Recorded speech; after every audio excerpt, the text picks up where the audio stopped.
লক্ষ্য করে দেখবেন যত মানুষ বেদাত কুফরের মধ্যে লিপ্ত, মাজার পূজারিতে লিপ্ত, একটা মানুষও এমন পাবেন না সহিহ শুদ্ধ কোরআন তেলাওয়াত জানে। সহিহ শুদ্ধ কোরআন তেলাওয়াত জানে এমন মানুষ মাজারে সাজদা দিবে না, ভিতর আলোকিত। হাফিজ জি হুজুর রাহমাতুল্লাহি আলাইহি উনার এক বক্তব্যে, প্রতিশ্রুতিমূলক বক্তব্যে উনি বলেছিলেন, আমি যদি এই দেশের রাষ্ট্রপ্রধান, রাষ্ট্রপতি হতে পারি। সাংবাদিকরা জিজ্ঞাসা করলেন এক একজনকে এক এক ধরনের প্রশ্ন, আপনি রাষ্ট্রপতি হলে কি দিবেন? কেউ কয় 1.5 টাকা কেজি ভেজ দিব, কেউ কেউ চাউলের দাম কমায় দিব, দ্রব্যমূল্য নিয়ন্ত্রণে আসবে, এই হলো প্রতিশ্রুতি চলছে। শেষ পর্যন্ত যখন ওনাকে জিজ্ঞাসা করা হয়, হুজুর আপনি যদি রাষ্ট্রপতি হন কি করবেন?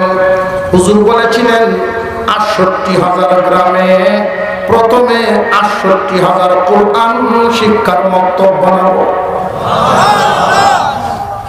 এই কথাটাকে অপব্যাখ্যা করে বহির্বিশ্বে প্রচার করে আমার দেশের মুসলমান ওই যে হুজুর যদি রাষ্ট্রপতি হন দেশটা মৌলবাদের আর খারাপ হবে, মাদ্রাসা দিয়া বলে লাইব। হুজুর কি কথা বলছেন যে আমি ডাক্তার আমার দেশে বানাবো না? হুজুর বলেছিলেন দূরবর্তী এক চিন্তায়, এই চিন্তাটা আমাদের সবার মাথায় না থাকার কারণে আমাদের দুর্দশা।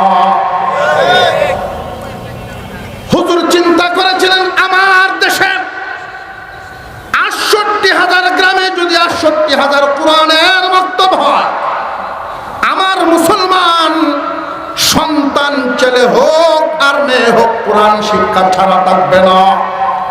প্রথমে আমার বাচ্চাদেরকে আগে কোরআন শিখাইব, এরপরে প্রাইমারি হাই স্কুল কলেজ পড়ায় ডাক্তার বানাবো, সেই ডাক্তার আর কসাইগিরি করবে না।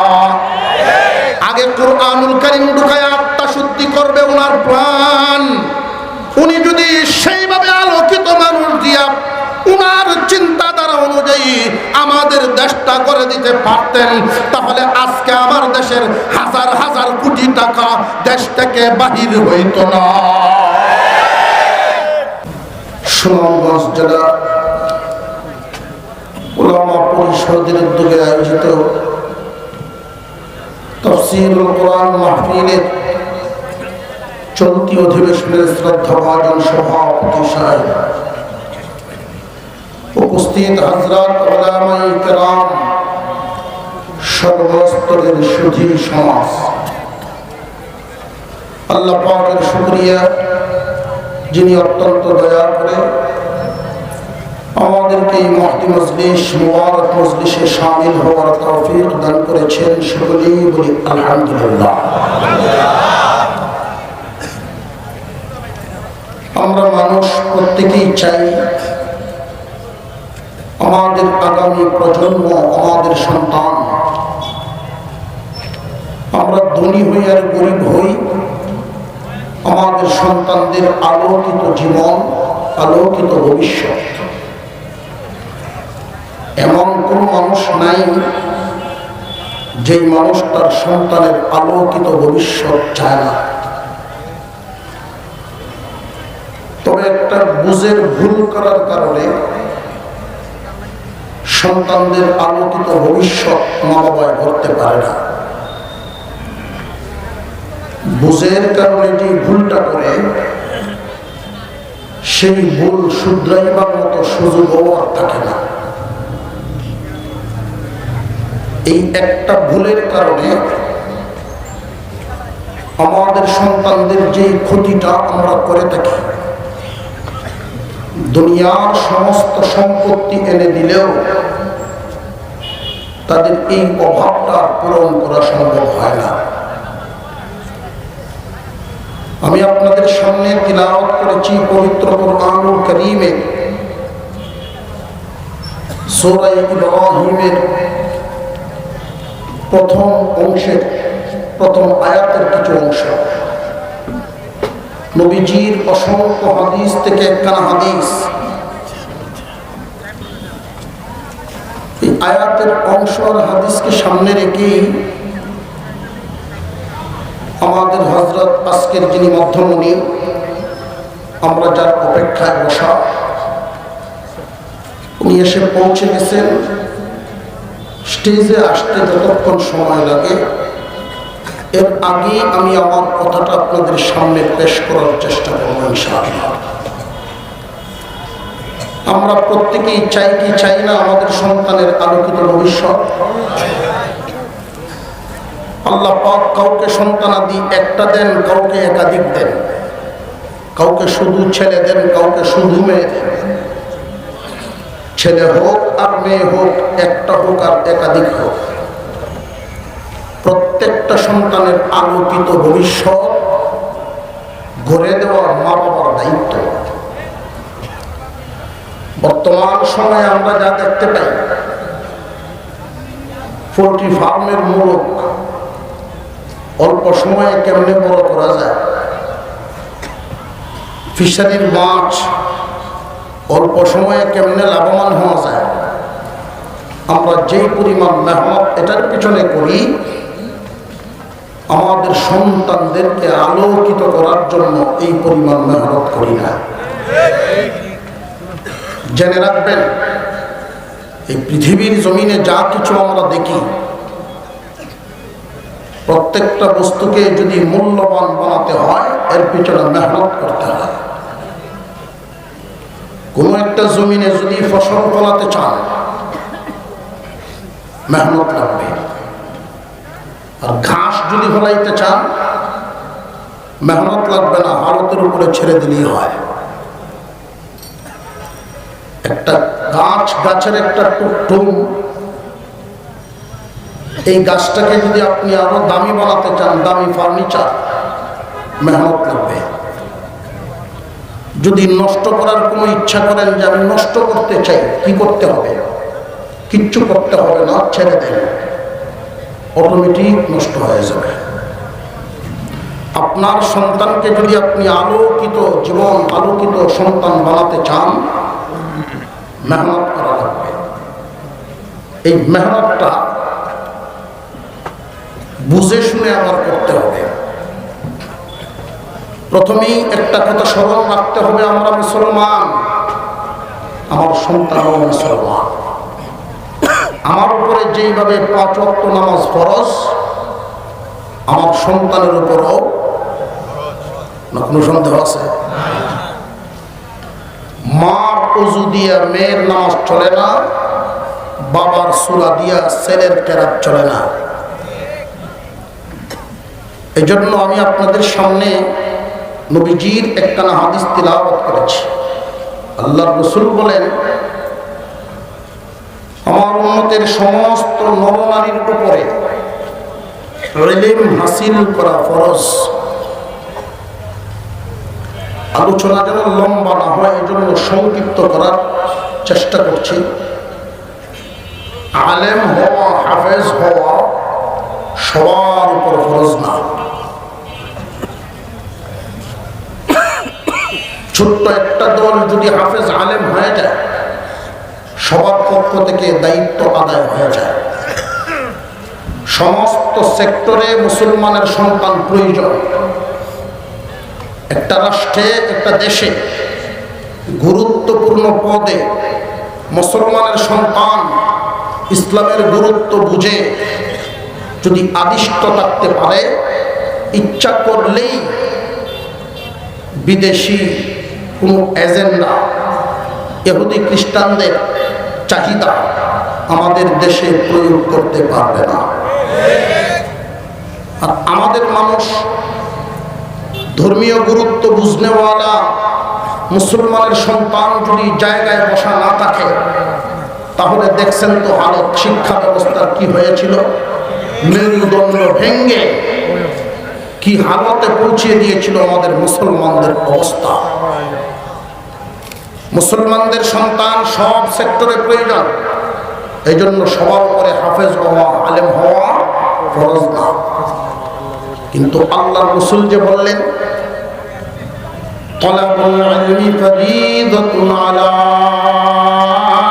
কুল্লি মুসলিম ছেলে হোক আর মেয়ে হোক, একটা হোক আর একাধিক হোক, সবার উপরে ইলম হাসিল করা ফরজ। বুঝার সুবিধার্থে আমাদের মাদ্রাসা শিক্ষা, যে ধর্মীয় শিক্ষা, 3 ভাগে ভাগ করি। প্রাইমারি লেভেল, মাধ্যমিক লেভেল, উচ্চতর লেভেল। প্রাইমারি লেভেলটা উলামায়ে কেরাম এই পরিমাণ করেছেন, 30 পারা কুরআনুল কারীম সহিহ শুদ্ধ তিলাওয়াত শিখে ফেলে।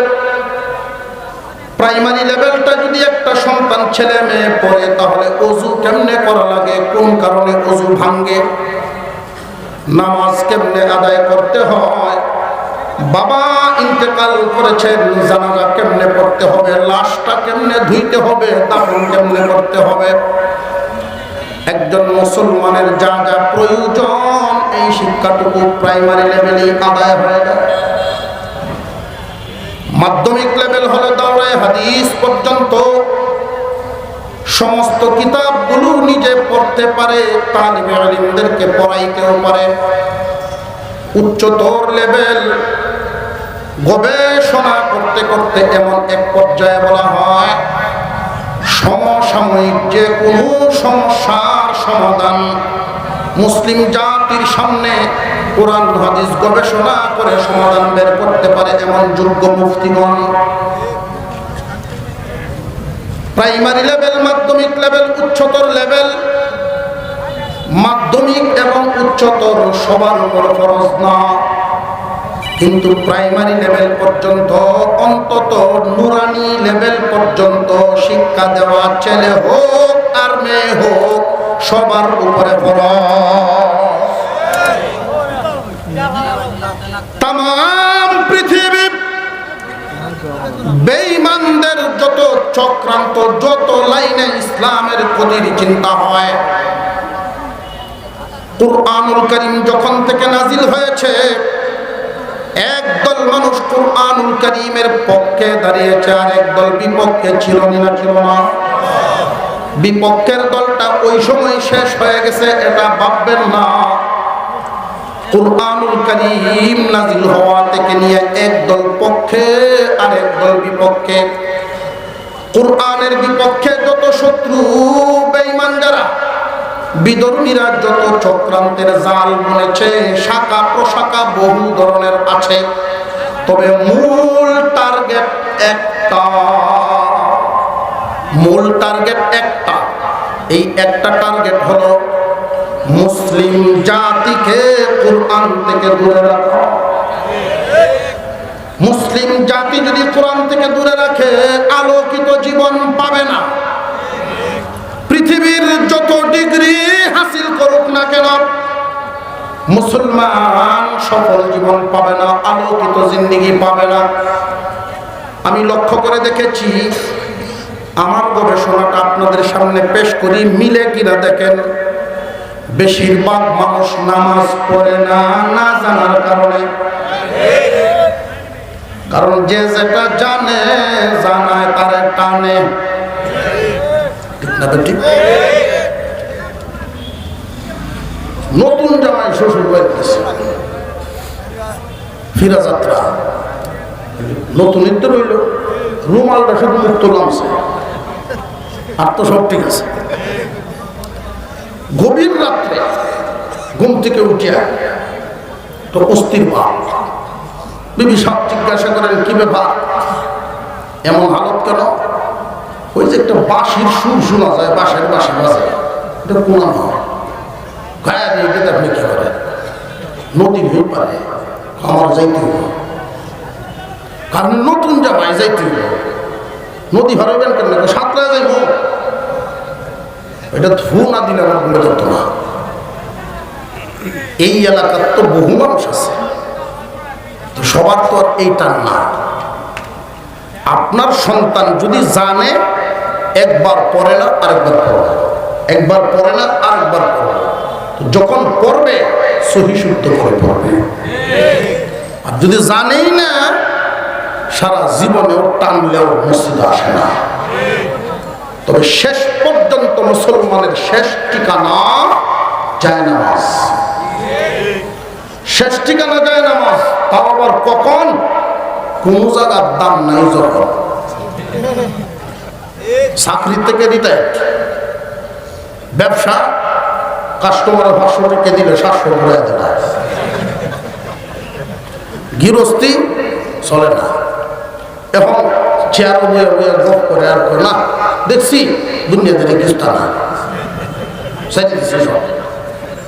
সব কি উনি ছাড়ছে না উনারে সপ্তাহে ছাড়ছে?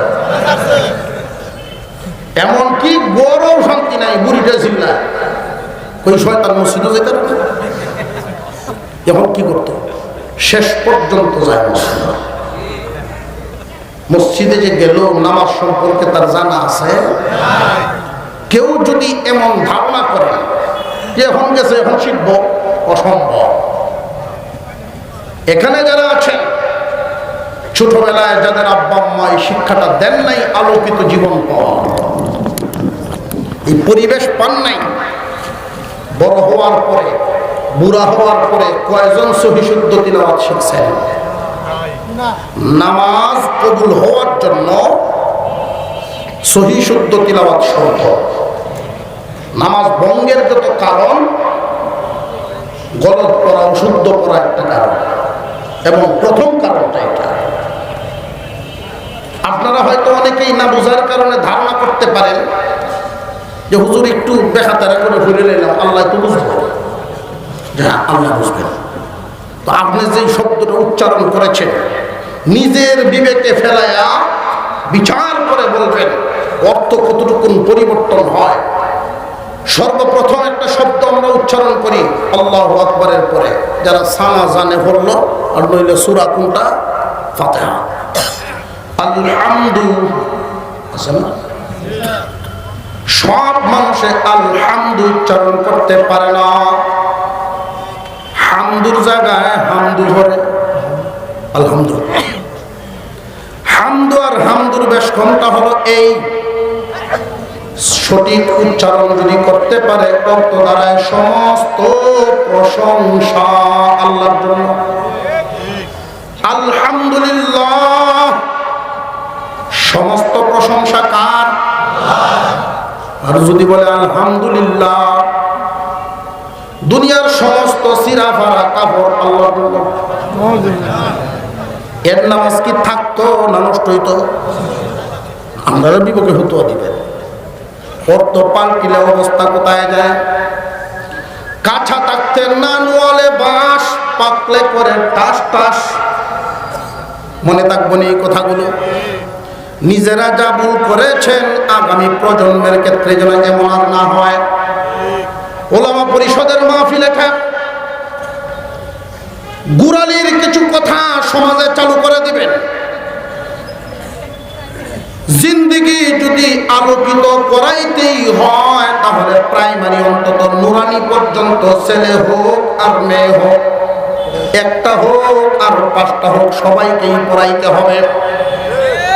মুসলমান সন্তানকে ডাক্তার বানাবে স্বপ্ন থাকবে, মুসলমানের সন্তান ইঞ্জিনিয়ার হবে এটা স্বপ্ন থাকবে, অসুবিধার কারণ নাই। একজন মুসলমানের সন্তান পড়াশোনা করতে পারে 18 থেকে 20 বছর পর্যন্ত। 2 থেকে 3 বছর যদি নুরানি বিভাগে চলে যায় ছাত্র জীবন শেষ হয় না। 2-3টা বছর নুরানি বিভাগে আপনি দিয়ে দিবেন, এরপরে নিয়ে নেন কিন্ডারগার্টেন আর প্রাইমারি, যেখানে দেন না কেন ধারাবাহিক পড়াশোনা করবে। প্রথমেই হবে নুরানি পড়া, নুরানি খান পড়াইয়া এরপরে যদি নিয়ে নেন বুকে হাত দিয়ে আপনি নিশ্চিন্তে বসে থাকবেন।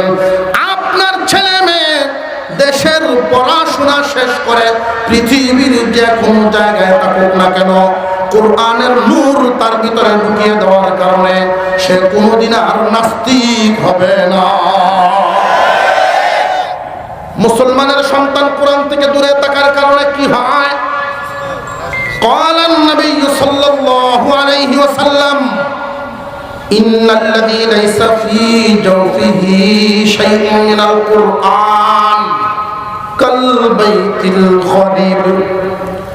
আমার আপনার পয়গম্বর বলেন, যার ভিতরে কোরআনের কোনো অংশ নাই, কোরআনের নূর নাই, তার ভিতরটা হয় মানব শূন্য ঘরের মতো। ঘর আছে ঠিক, মানুষ থাকে না, এমন ঘরের হালত। বহু ধরনের প্রাণীরা তার ভিতরে বসবাস শুরু করে দেয়। ঠিক তেমনি ভাবে উম্মতে মুহাম্মাদী, যার ভিতরে কোরআনের নূর থাকে না, মুসলমান নিজের সন্তানের আলোকিত জীবন করবেন, ভুল করবেন না। এই একটা ভুল তার জিন্দেগীর এমন এক ক্ষতি করে, তামাম দুনিয়া দিলেও এই ক্ষতি পূরণ হবে না। কোরআনের আলো নেই, কোরআনের নূর নেই, তার ভিতরে শয়তান প্রবেশ করে বিভিন্ন সুরতে, কুফর করায় ফেলবে, টের পাবে না। বেদাতের মধ্যে লিপ্ত করে দিবে, টের পাবে না। লক্ষ্য করে দেখবেন, যত মানুষ বেদাত কুফরের মধ্যে লিপ্ত, মাজার পূজারিতে লিপ্ত, একটা মানুষও এমন পাবেন না সহিহ শুদ্ধ কোরআন তেলাওয়াত জানে। সহিহ শুদ্ধ কোরআন তেলাওয়াত জানে এমন মানুষ মাজারে সাজদা দিবে না, ভিতর আলোকিত। হাফিজ জি হুজুর রাহমাতুল্লাহি আলাইহি, উনার এক বক্তব্যে, প্রতিশ্রুতিমূলক বক্তব্যে উনি বলেছিলেন, আমি যদি এই দেশের রাষ্ট্রপ্রধান, রাষ্ট্রপতি হতে পারি। সাংবাদিকরা জিজ্ঞাসা করলেন এক একজনকে এক এক ধরনের প্রশ্ন, আপনি রাষ্ট্রপতি হলে কি দিবেন? কেউ কয় 1.5 টাকা কেজি ভেজ দিব,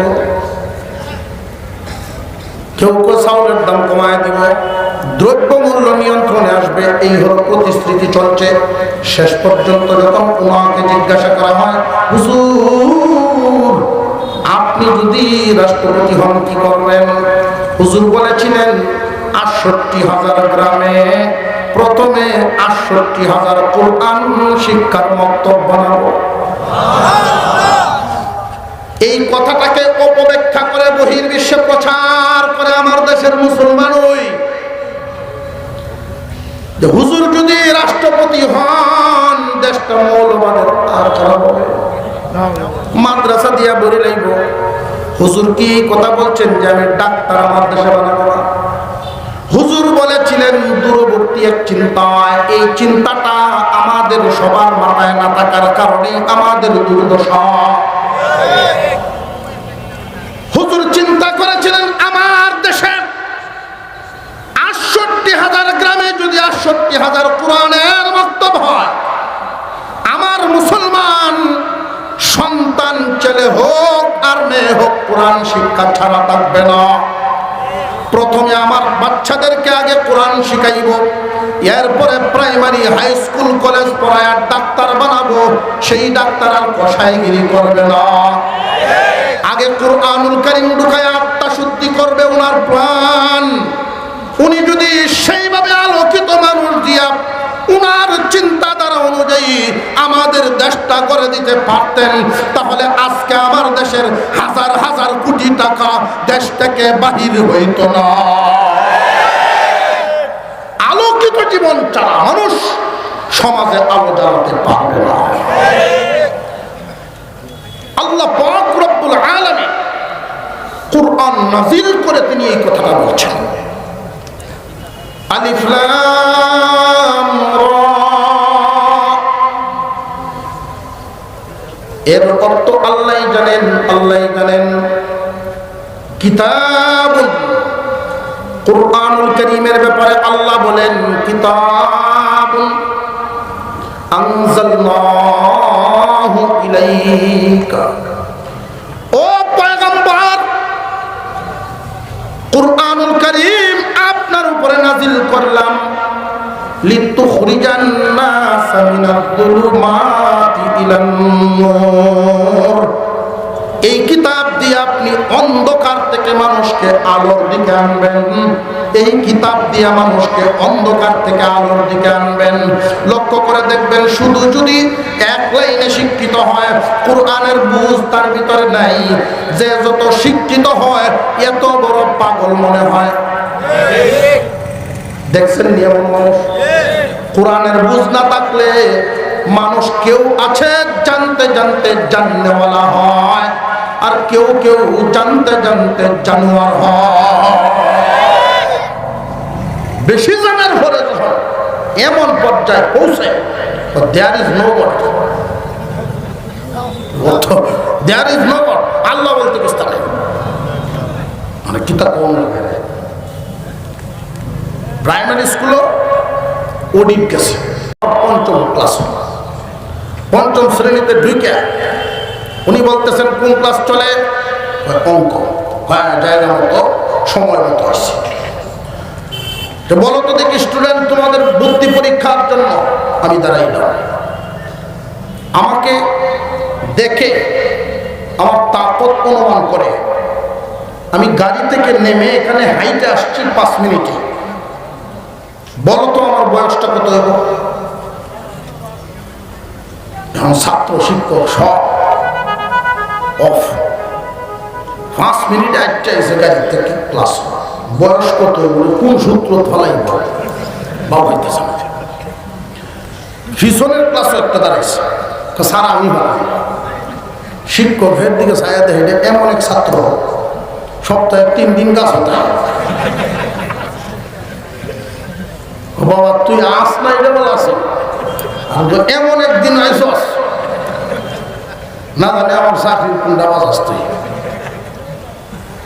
স্যার আমি ভাড়া, ভেরি গুড, এদিকে বাইর করে তো দেখি। হ্যাঁ, কাগজ নেই। আহো কি লেখালেখি কি মিলাইতেছে? স্যার মিলাইতেছে। আপনার 50 বছর, আসলে ওরা 50 দিছে, ওটা লাগাই গুড গুড করে ওটাকে ধরছে করবো আনলে দুজনে। বাবা তুই কোন সূত্র থলায় বাইর করলে আমার বয়সটা? এটা সূত্র আমাদের পাশের ঘরে। কেমনে? আমরা সাথের ঘরে আধা পাগল আছে, এর বয়স 25, আর আপনার পুরা পাগল 50।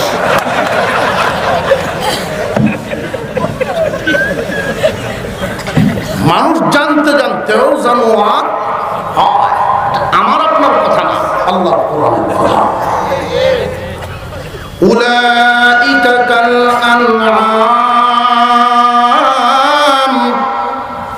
বাল হুম আদাল্লু উলাইকা হুমুল গাফিলুন। বরং চতুষ্পদ জানোয়ারের চেয়ে আরো নিকৃষ্ট। কুত্তার মালিক ছিলেন। There is no God. মূল কারণ কোরআনের নূর তার ভিতরে পৌঁছে নাই। যদিও দেখা যায় সিয়াসিত্তার হাদিস পড়লে সংশোধন শোনা যায়, এটা ভাববেন না যে সই শুদ্ধ কোরআন বাড়ে। কোরআনের নূর ঢুকলে ওইখানে সে ঢুকত না। বাংলা পড়িয়া পরবর্তীতে সূরা মুখস্থ করে সই শুদ্ধ হইব। এর হামদু আর হামদু হইব বেশ কম। এখানে 17 জন বুড়া মানুষ একটা জমাত বানায় পাঠাইছে তবলিগ, দিছি 2 জন আলেম সাথে। ভাজাইলে আমল কম পড়াইয়া 4 কার সূরা মস্ক বেশি করাইবে। তো অন্তত নামাজটা শেষ জীবনে ঠিক হোক। 25-26 দিন পরে একটু রেকর্ড করে পাঠাইছে। হুজুর কাম হয় না, শুনেন আপনি কি কয়। টান্নে টুন্নে জাগাত নেই, মস্ক করায় করে যেই সে হাম্মা লাপাল বাতাল। এই জন্য বাচ্চাদের ভবিষ্যৎ সময় মতো যদি না করে, তার জীবন আপনি যতই সার্টিফিকেট এনে দিলেন, জীবন অন্ধকার বানায় দিলেন। আর এই কুপরামর্শটা দেয় শয়তানে। এটার দলিল আল্লাহ কোরআনে উল্লেখ করে দিয়েছেন। وكذلك جعلنا لكل شيء وكذلك جعلنا لكل نبي عدوا شياطين الإنس والجن يوحي بعضهم إلى بعض زخرف القول غرورا। এমন প্রাণী নাই যার বিরুদ্ধে শয়তান নাই। এই শয়তান যুগে যুগে মানুষ থেকেও ছিল, জিন থেকেও ছিল। শুধু কি জিন শয়তান যে আমরা যে আউযুবিল্লাহি মিনাশ শাইতানির রাজিম করি আর কিরিমিরি না, মানুষ শয়তানও আছে। মানুষ শয়তানও আছে। চটকদার কথার মাধ্যমে মানুষকে ইলমে ওহীদ থেকে দূরে রাখে। চটকদার কথা কোনটা? চটকদার কথা হলো এমন কথা সাজায়া বলবে যেটা মানুষের হৃদয়ে লাগে। কি কথা? সাধারণ মানুষের সামনে যখন তুলে ধরে, বাচ্চাকে পড়াইবা এমন পড়ানো পড়াও, সার্টিফিকেট পাইব, চাকরি পাইব, এমন জায়গাত নিও না। মৌলবীর ওয়াজ শুনল না, চাকরিও নাই, সার্টিফিকেটও নাই। সাধারণ একজন মানুষ চিন্তা করে কথা তো ঠিক, আমার ভূতের সার্টিফিকেটও দরকার, চাকরিরও দরকার। এই চাকরি আর সার্টিফিকেটের আশায় এই ওয়াজ গ্রহণ করে গেছে। 5 মিনিটের জন্য একটা হিসাব আপনাদের সামনে দেই। 100 ছেলে মেয়ে আমরা দিলাম প্রাইমারিতে ভর্তি করে। ক্লাস 1-এ কতজন? আরেকটু দেখো, 100 দিলাম ক্লাস 1-এ। মেট্রিক পর্যন্ত 1 2 3 4 5 এইভাবে মেট্রিক পর্যন্ত যাবে। বছরে বছরে ঠিক থাকবে না, জ্বরবে। মেট্রিক গিয়ে পাশ করবে কি 100 না কম? শতকরা 50-এর উপরে মেট্রিকের ওই পার যেতে পারে না। এই যে 50 ধরে গেল, না পাইল সার্টিফিকেট, না পাইল চাকরি, আর আখিরাত পাগিবাদ। হিসাব মিলছে? এখন আপনি বাবা হিসেবে সন্তানকে কি দিলেন? মুসলমান জানে রাখবেন, আমাদের আলেম উলামাদের পরামর্শ গ্রহণ করবেন, আলোকিত জীবন পাবেন। রিজিকের মালিক কে? ইন্টারমিডিয়েট পর্যন্ত গেল 50 না আরো কমলো? ডিগ্রি মাস্টার ডিগ্রি পর্যন্ত শতকরা 5 জন। এই 5 জন যে পড়াশোনা শেষ করলো, সরকারের চাকরি নিয়ে এখন বাসা যাইব না? চাকরি পিছনে দৌড়তে দৌড়তে যান শেষ। বাপের কাছে এক সংবাদ জানাইছে, আব্বা পাইছি। তবে দুঃখের একটা সংবাদ আছে। কি সংবাদ? ক্লাস 1 থেকে শেষ পর্যন্ত পড়াইতে আপনার যে পরিমাণ লাগছে, এই পরিমাণ একসাথে দেওয়া লাগবে। আর একটু জোরে খান। বাপে কয় ভূত গাছ লাগাইছিলাম ফল খাওয়ার আশায়, এখন তোমার এই পর্যন্ত নিয়ে ফল যদি খাওয়ানো লাগে, বড় ক্ষেতটা বেসন লাগবে। বড় ক্ষেত্রে হবলের আছে, এ হচ্ছে বড় ক্ষেত বেচা গাছ লাগাইল, ঘুষ দিয়া লইল, বৈধ না অবৈধ? এই হিসাবটা ভরে ফেলে ফরেস্ট গাড়ির কতটা দিলাম না। তবে সারা জিন্দগির জন্য কিন্তু আপনি হারাম লাইন খুলে দিলেন, এটাও মনে রাখতে হবে। একজনে পাইল মাত্র ফল, বাকি 99 বিফল। না পাইল দুনিয়া, না পাইল আখিরাত। এই হইল শয়তানের ওয়াজ গ্রহণ করার কুফল। পক্ষান্তরে দুনিয়ার আশা চাই না, সার্টিফিকেট আর চাকরির উপর নির্ভর না। প্রথমে আমি পড়াবো নুরানি। ওই লাইনে গিয়া ফল পাইল একজন, তাও কখন? চাকরির প্রথম বেতন পাইল যখন, এর আগে কোনো ফল নাই। আর আপনার ছেলে মেয়ে কুরআনুল কারীম শিক্ষার আশায় যখন নুরানি কমপ্লিট করানোর নিয়ত করলেন, এখনো ভর্তি করেন নাই, মাত্র ঘর থেকে রওনা দিলেন। রওনা দেওয়ার সাথে সাথেই নবীজি বলেন, মান সালাকা তরিকা ইয়ালতামিসু ফীহি ইলমা সাহহালাল্লাহু লাহু তরিকান ইলাল জান্নাহ। আল্লাহু আকবার বলেন। সন্তানকে নিয়ে তুমি মাদ্রাসার দ্বীনি শিক্ষা গ্রহণ করানোর জন্য কেবল রওনা দিলা, আল্লাহ তোমার জান্নাতের রাস্তা আসান করে দিবে। শুরু হয়ে গেল ফল, ভর্তি হয়ে পরে ফল খায় আগে। কপালওয়ালা মা বাপ এমন আছেন, বাচ্চা এখনো বালেগ হয় নাই, কুরআনুল কারীমের হাফেজ হয়ে গেছে। এমন মা বাবা আছে না নাই? নুরানিতে ভর্তি করলো, 2টা বছর পড়লো, 3টা বছর পড়ার কারণে 30 পারা কুরআন সহিহ শুদ্ধ তিলাওয়াত শিখে ফেললো। এই যে তিলাওয়াত করে নাবালেগ শিশু, তার তো কোনো আমল নামার খাতা নাই, নেকি বদি লেখার কোনো খাতাই নাই। এখন এটা যাইব কই? যেই মা বাবায় ভর্তি করে পড়াইলো, ওই মা বাবার আমল নামায় গেল। সন্তানের ফল ভর্তি হয়েছে পরে, ফল আয় আগে। বুঝে আসতেছে না? 2-3টা বছর পড়ায় ফেললেন, ছাত্র জীবন শেষ না বাকি রইল?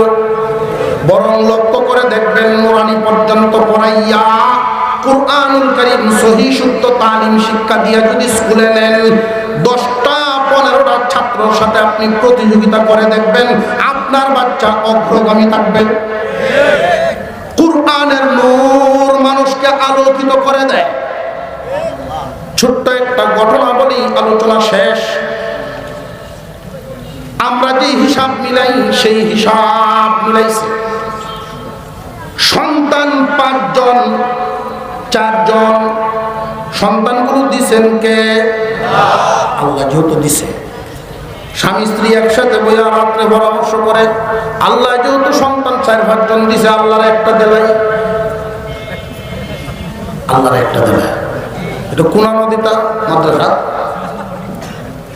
কুন্ডা দেওয়ান যদি লেসা ফেসা যারা এটা লেসা ফেসা তো দেয়। একটারে আল্লাহরে দিলা, বাকি কার লাগে রাখছো? শয়তানের লাগে। মুসলমানের সন্তান সবগুলো যাবে প্রথমে আল্লাহর রাস্তায়। নুরানি পর্যন্ত কমপ্লিট হবে, তুমি বাবা নিশ্চিন্ত, তোমার হক আদায় হয়ে গেল, তোমার দায়িত্ব আদায়। তোমার ঘরটা হবে অন্যরকম দ্বীনি বুঝদার ঘর। এই কথাগুলো আজকে আপনাদের সামনে বলার উদ্দেশ্য হলো, আমরা অনেক শিক্ষিত মানুষ, দিনদার, কিন্তু এটা না বুঝার কারণে সন্তানকে আলোকিত জীবন দিতে পারি না। অনেক মানুষ আলেমদেরকে পছন্দ করে, নিজের দিনের প্রতি দুর্বল, আফসুস করে, হায় রে আমি যদি কোরআন শরীফ পড়তে পারতাম। তো আফসুস যে তুমি করো, তোমার সন্তানের ক্ষেত্রে এই ভুলটা কেন করো? শয়তান বোলায় রাখে। সম্পদশালী মানুষ, ধনী মানুষ, 2 ছেলের বাপ, আলেমদেরকেও মহব্বত করে, এলাকার মাতাব্বরিও করে, সারা এলাকায় এক সম্মান আছে তার। আল্লাহ সম্পদে, ইজ্জতে, আখলাকে সব দিক দিয়েই তারা দিয়েছে।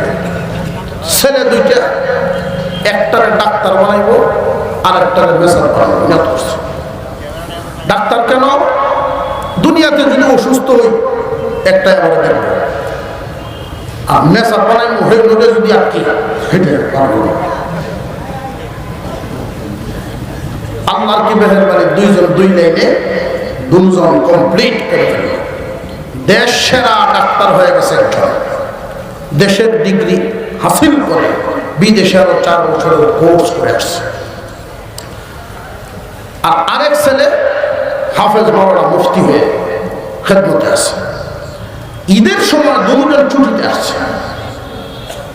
এই 2 জনকে যখন পড়াতে ভর্তি করেছিলেন, তখন বাবার রক্ত ছিল গরম, চিন্তা সঠিক ছিল না। আর এখন যে 2 জন বড় হয়েছে, এখন কি বাবার গরম রক্ত রয়েছে না কিছু গরম হয়েছে? আলেমদের সাথে চলা, হজ পালন করে আইছে, 5 ওয়াক্ত নামাজ জামাতে পড়ে। ফজরের সময় আলেম ছেলে বাবাকে ঘুম থেকে জাগাচ্ছেন। আলেমের তো জানা আছে সন্তান আলেম হওয়ার কারণে জানেন একজন ঘুমন্ত মানুষকে কেমনে জাগানো লাগে। আদব আছে না নাই? মাদ্রাসায় শেষ রাত্রে ছাত্ররা যখন ঘুম থেকে জেগে তিলাওয়াতে বসবে, হুজুর আস্তে করে একটা আওয়াজ দেন, তো দু চারজনের ঘুম ভেঙে যায়। এই দু চারজনেই বাকিদের ঘুম আদবের সাথে ভাঙায় যায়। এই শিক্ষা মাদ্রাসা দিয়ে হয়ে যায়। আলেম ছেলে ঘুম ভাঙায় দিলেন, ওযু করাইলেন, গামছা নিয়ে পিছনে দাঁড়ায় আছেন। বাবায় হাত মুখ মুছে যায় নামাজে দাঁড়ায় সুন্নত পরে ফজরের সুন্নত পরে সালাম ফিরায় বসে আছে। গাড় ঘুরে ঘুরে একটু পরে পরে তাকায় বড় ছেলের রুমের দরজার দিকে। আমার বড় হুতো যদি উঠতো, 3 বাক্য একসাথে জামাতে পড়তাম, দৃশ্যটা আল্লাহর কাছেই কেমন লাগতো, আমার কাছেই কেমন লাগতো। কিন্তু বাপের মনের এই আশা তো পূরণ হওয়ার লাইনে তারা নেয় নাই। একমুখী শিক্ষা দেওয়ার কারণে বাবার ওই ভুলটা হয়ে গেছে। ছেলের ঘুম ভাঙানোর জন্য বাবা রুমের সামনে দিয়ে কয়েকবার একটু জুতার আওয়াজ করে করে গেছে। এসে দেখি ঘুমটা নি ভাঙে না। 2 বাপ্পতেই নামাজ পড়লেন, তাসবিহ আদায় করে ইশরাক করলেন। মোটামুটি 7টা সাড়ে 7টা হয়ে গেছে। এতক্ষণ আফসোসই করছে, আমার এই ছেলে যদি কোরআন পড়া থাকতো, কিছুদিন পড়ায় নিতাম, তাহলে আর এই ভুলটা হইতো না। এই বুঝটা সময় মতে আসে না। কিছুক্ষণ পরেই দেখে বড় উঠছেও। এটা সকালবেলা হাঁটা চলা যে করবো, একটু শরীরের ব্যায়াম ট্যাম করবো। ঘুম থেকে যে উঠছে, দরজা খোলার সাথে সাথে হাজি সাহেব তাকায় দেখে হাফের মধ্যে বেরিয়েছে। আগে তো মনে একটু কষ্ট আছে, মনে মাথা ঝাড়া করলো, ওইটা কি কাণ্ড করছে। বিদেশ তো ডিগ্রি লয়ে বুঝি এই কাম হয়েছে। হ্যাঁ, অর্থাৎ বিদেশি কালচার হের উপরে নাজিল হয়েছে। কোরআনের আলো যদি থাকতো, এই সর্বনাশ হইত না। তো পাক করে গেছে রান্না করে, চেহারা খুব মলিন। বিবি সাহেব জিজ্ঞাসা, কি হয়েছে আজি সাহেব? আমরা চেহারা মলিন, ফেলে বেশি খিদা লাগছে। কত দম করো না, হয়েছে কি? সারা দেশ মানে যারে, তার দুঃখ কই কারে। আমি যে ভুল করছি, এই ভুল আর শুধরানোর জায়গা নয়। আমার এক ছেলে দুনিয়াদারি করবে দুনিয়ার উপরে থেকে, কিন্তু আরেক ছেলে মনে হয় দুনিয়াদারি করবে আখিরাত ভুইলা গিয়া। দুনিয়া হেল্পফুল কি বলতেছেন? হ্যাঁ, কিছুদিন পরে ছুটি কাটায় যখন গেল তারা, উনি গেলেন এদের কালচার দেখার জন্য। কারণ কয়েকদিন থাকছে, এতেই বুঝতে পারছে নাতি নাত করে ডাকে, আব্বার এখানে ডেডি কয়। তো এই হাজি সাহেবটা কি ডেডি ডুডি থাকে জীবন ভর, আমরা বাবা ডাকছি আব্বা ডাকছি, ডেডি কি করছে? তো ফুতে ফুতের বই, তার কালচারই এক কয়েকটা বড় হলে বড় বুঝবো রে। আধুনিকতার ছোঁয়ায় অন্ধ হয়ে গেছে মানুষ। উনি গেলেন একদিন শহরে, দেখি এদের জীবনযাত্রা কোন ভালো। গিয়ে দেখেন বাসার সামনে একটা খালি জায়গা, মোটা মোটা ফিলার দিয়ে বিল্ডিং উঠতেছে। খোঁজখবর নিলেন যে এটা ওনার ডাক্তার ছেলে হাসপাতাল বানানোর জন্য করতেছেন। হাজি সাহেবের অন্তরে খুব ধাক্কা খাইলেন। দিনদার দুনিয়াদার, দিনই বুঝ কি জিনিস। মা বাবার কদর বুঝে না সন্তান। যত কারণ আছে এর মধ্যে একটা কারণ দিনই বুঝ না থাকা। সারা বাংলাদেশের বৃদ্ধাশ্রমগুলো তথ্য নিয়ে আমরা দেখেছি, যত মানুষ সেখানে অবস্থান করেন কোন হাফেজ আলেমের মা বাপ নেই। শেষ পর্যন্ত এটাও তথ্য নেওয়া হয়েছে, সহি শুদ্ধ করে কোরআন শিখাইছেন এমন কোন মা বাপ এখানে আছেন কিনা। ওইখানে আশ্রয় নিতে হয় কাদের? আমাদের দেশে বাস করে কৃষ্টি কালচার পালন করত ইহুদি খ্রিস্টানদের। বাবার মনে আঘাত লাগলো, এত বড় এক কাজ করতেছে, যদিও তার ইনকামের টাকা, আমি বাপরে মুখ দিয়ে বলতে তো পারত, দোয়া তো নিতে পারত, কিন্তু দোয়া যে বাপের কাছ থেকে নেওয়া কত বড় দৌলত, এই বুঝ তার ভিতরে থাকলে তো মনে বড় আঘাত নিয়ে উনি ফেরত চলে আসছেন। মনে মনে ভাবতেছেন, মাদ্রাসার লাইনে পড়াইলাম, আলেম বানাইলাম, খরচও কম লাগলো, আর সেই ভূতের কি বুঝ, বাবার কি কদর, একটা সাইকেল কিনবো, বাসা থেকে মসজিদে যাবে আসবে, এই সাইকেলটা কেনার আগে 4000 টাকা দাম, অনুমতি আগে নিছে আমার, এর ভরে সাইকেল কিনছে, বুঝের বেশ কম। মনটা খুব খারাপ করে উনি ঘুরে আসতেছেন। এমনি দেখে আরেক বেটা ডাক্তারের দিকে খুব রাগ হইয়া চেষ্টাইতেছে, আজগো করাইমো ডাক্তারি, আজগো করাইমো ডাক্তারি। বাপ যত অভিমানী তার, ফুতের বিরুদ্ধে যদি এমন কেউ আসে সামনে দাঁড়াইতে না, তার বয়সের এক বুড়া মানুষ নিয়ে এভাবে রেগে আসতেছে, সামনে দাঁড়াইছে। কি হয়েছে আপনি এভাবে রাগ করতেছেন? দেখেন একটু জায়গা বিক্রি করে আমি চিকিৎসা করাইতেছি। আর করছে না কি, দেখেন কি করছে, এই যে লিখে দিছে এখানে, ফার্মেসির থেকে গেলাম ওষুধ আনতে, লেখা 300 বস্তা সিমেন্ট, একটা হলে দিন 3 ভাগ।